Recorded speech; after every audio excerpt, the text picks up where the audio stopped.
Вассалату вассаламу аля набийина Мухаммадин ва асхабихи аджмаин. Ассаламу алейкум ва рахматуллахи ва баракатуху. Енді біздің күннәребез, жұма күннәребез, алхамдулилlah, қияшлы күннәр, сабан туй күннәре. Енді бір нәрсе дә борчымый, тынычлык, алхамдулилlah. Әмма мин нәрсә турында сөйлесе килә, Мухаммад пәйгамбәр саллаллаху алейхи ва саллямның хадисе: "Аксиру мин зикри хадимил лаззати."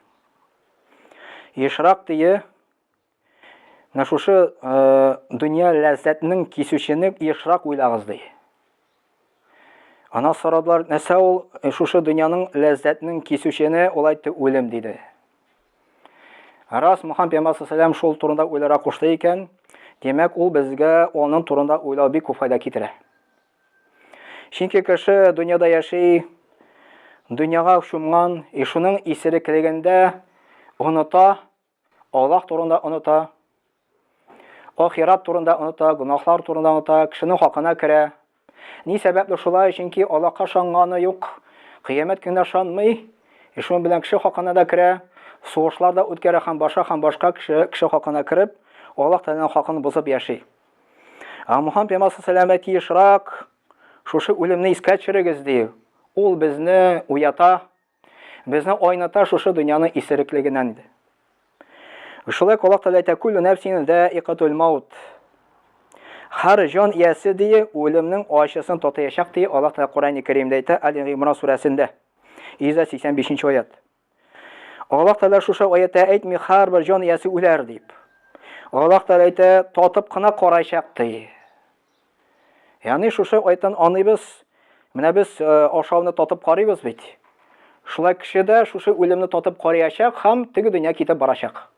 Ягъни шушы аяттан аңлыйбыз, что теге дөньяда яшәү бар икән. Теге дөньяга бара, ул анда яши. Әмма нинди рәвештә яши, бездән яшерелгән. Аллаһ Тәгалә бездән яшерде. فلولا إذا بلغت الحلقوم وأنتم حينئذ تنظرون ونحن أقرب إليه منكم ولكن لا تبصرون فلولا إن كنتم غير مدينين ترجعونها إن كنتم صادقين. Allah Teala ayta Kur'an-ı Kerim'de, eğer de فلولا إذا بلغت الحلقوم, eğer de sizin ölümünüz diye namında gargara hat ejitse diye, siz de şol vaqtda аңар qarab turasız diye şuшы kişiге. Әмма biz diye Allah Teala ayta fərishtələr белән şuшы kişiге якынрак diye sizгә караганда diye. Yani kişi ölüm түшәгәндә ятканда янында кешеләр була. Allah Teala ayta biz şuшы kişiге якынрак diye sizгә караганда diye.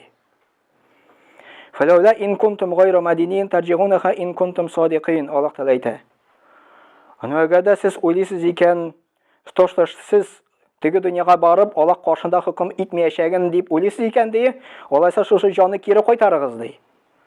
Ягъни шушы җанны кире кайтарып булмый, ягъни бер кемгә кайтара алмый Аллаһтан башка.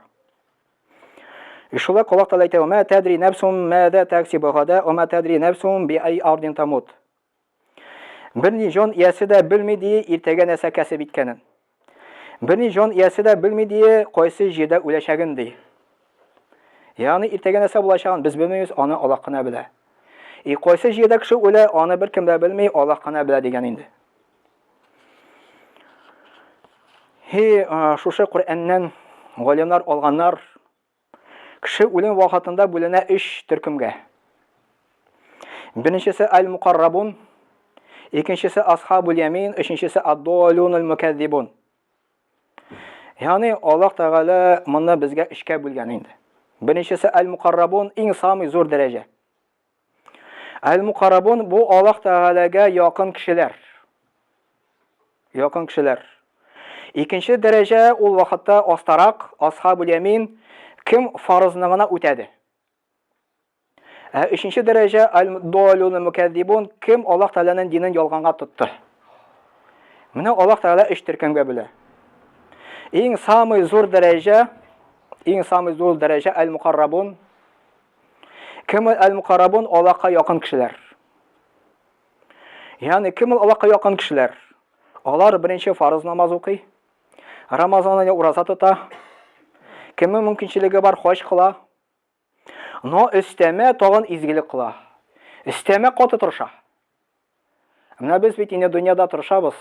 кем күбрәк акча эшли, кем яхшырак машина ала, кем яхшырак зорак йорт сала. Әмма бу кеше изгелеккә каты тырыша. И Аллаһ Тәгалә аның турында әйтә. Фәәмма ин кана минал муқаррабин. Әмма кемдә кем Аллаһ Тәгаләгә якын кеше була икән ди, фараху ва райхан ва җаннату наим Аллаһ Тәгалә әйтә. Үлгән вакытында үлем чыккан, кайчан җаны чыга икән, Аллаһ Тәгалә әйтә, фарахун аңар булачак ди. Аңар рахатлык булачак ди. Ва райхан булачак ди, райхан хуш ис булачак аңар ди. Ва җаннату наим һәм наим җәннәт, ягъни җима аңар булачак ди. Иш әйбер монда Аллаһ Тәгалә искә төшерә. Ягъни кемдә кем Аллаһ юлында нык каты тырыша икән, изгелек кылуда, Аллаһ Тәгалә үлем вакытта моны бик каты сөендерә икән. Бик каты бу үлем вакытында үлгәннән соң бик каты бәхетлелек сизәчәк бу, иншаллах. Иманда анатма бирелә, фараухун насал фараухун Аллаһ Тәгалә бирә. Шушы Аллаһка якынайган кеше Аллаһ Тәгалә аңар бирә тынычлык. Үлгән вакытта безгә кирәк тынычлык. Менә хәзер искә төшерегез, һәрбер кеше үлем түшәгәндә ятачак. И ул вакытта кеше кайгыра. Кайгыра. Ни өчен кайгыра? Чөнки беренче физик яктан да авыр. Икенче яктан мораль яктан да авыр. Физик яктан авыр ни өчен? Чөнки җан тәннән аерыла, тәнгә җиңел түгел. Тәнгә шәнешкә дә безгә авырта. Ау полностью җан тамыры белән чыга. Яндары ул бу дөньяны калдыра, машинаны калдыра, йортны калдыра, семьясын калдыра. Шушы кайгырта. И нәрсә көтәчәген белми, и шушы кайгырта, икеше шушы вакытта кайгыра. Но иллә дә мәгәр кем Аллаһка якын кеше икән, Аллаһ Тәгалә фәрештәләрне җибәрә шушы кешегә, и шушы фәрештәләр шул вакытта моны тынычландыралар икән. Кайгырма ди, и бу кеше тынычлана. Менә кем изгелектә нык каты тырышты икән, үлгән вакытта кеше тынычлана икән. Андары беренчесе Райхан, Фараухун була, икенчесе Райхан. Насал Райхан үлектеге шушы изгелектә тырышкан кешегә. Үлгән вакытында тәмле ис сизәчәк, что дөньяда андый ис юк. Андары аңар эчемлекләр тәмле китерәләр теге дөньяда. Андары тән рәхәтлеге булачак, һәм хуш исләр булачак моңар. Үлгәннән соң инде бу җан чыккач. Андары җәннәту нагыйм булачак, өченче Аллаһ Тәгалә әйтә, моңар Аллаһ Тәгалә җәннәт әзерләде ди, нагыйм дигән. Ягъни җәннәтнең асылы күз күрмәгән, колак ишетмәгән, и йөрәге дә представлять итми нәрсә анда җимакта. Менә бу җимакның асылы. И Аллаһ Тәгалә шушы кешегә моны бүләк итәчәк иншалла үлгәннән соң. Андары икенче төркем кеше бу була инде асхабул ямин. Бу инде изгелек кылган, намазын укыган, ураза тоткан, хаҗын кылган, но истәмә изгелек кылмаган. Просто шуның белән канагат булган инде. Бу да җимакта ди, Аллаһ Тәгалә әйтә. Но җимакта моның дәрәҗәсе әзрәк астарак була ди. Чөнки теге изгелектә катырак тышкан бит инде. Аллаһ Тәгалә гадел бит инде. Һәм өченчесе кайсылары Аллаһ Тәгаләне һәм аның дине ялганга тотты. Ул вакытта Аллаһ Тәгалә әйтә: "Ва амма ин кана минал мукаддимин", кемдә кем Аллаһ Тәгаләнең динен ялганга тотты ди, адашты ди. Фанузулун мин хамим, аларга кайнар сулар булачак ди, тамук уты булачак ди, Аллаһ Тәгалә әйтә. Аллаһ Тәгалә шушы нәрсәдән сакласын. Шуның өчен без инде Аллаһ Тәгалә безне бу дөньяга китерде. Безнең төп максатыбыз инде бу дөньяда Аллаһ Тәгаләнең ризалыгын алу, күбрәк изгелеккә тырышу. И без шушы изгелекнең нәтиҗәсен күрәчәкбез җан чыккач иншаллах. Бу дөньяда күрмәскә дә мөмкин, әмма үлгәннән соң күрәчәкбез. Шуның өчен нык каты тырышырга кирәк безгә Аллаһ ризалыгы өчен күбрәк изге гамәлләр кылырга. Менә хәзер Корбан гаете җитә, әлхәмдүлилlah, корбан чалачакбыз. Аны өчен Аллаһ ризалыгы өчен итсәң күпме савап булачак. Шушы корбанлыкта күпме җин бар икән, кешегә шул хәлдә савап языла иншаллах. Андары безнең инде намаз бар, Рамазан ураза тоту бар, хаҗ кылулары бар. Хәзер менә безнең кардәшләребез хаҗ кылалар.